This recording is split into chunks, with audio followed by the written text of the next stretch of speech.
isy ny fepetra ho raisiny ny Florajoelina. Ny zavatra anaky ny fitondram-panjakana dia anaky ny voalohany dia ho déplacena tanteraka. Ireo puceau ho an'ireo izay mazoto ny anaovana izany puce izany. Tsy misy taxe, tsy misy TVA ary tsy misy droit de douane mazava ho azy. Faharoa, ny fitondram-panjakana dia hitondra miaraka mipetrabola apetraka eny amin'ny banky na microfinance reny ihany koa izay hifinance amin'ny fividianana zao puceau.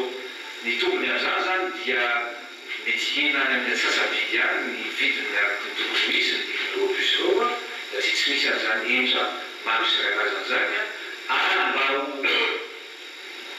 accessible ho an'ny tanora malagasy koa ny findramam-bola amin'ny banky satria ny fanjakana no mitondra miantoka amin'izany. Fiara be fitaterana anaraka ny fenitra iraisam-pirenena no afarana. Isy solotenan'ireo mpitatitra hijery izany any ivelany ka afaka iray volana sy tapany eo dia ho tonga eto Madagasikara ireo santionan'ireo.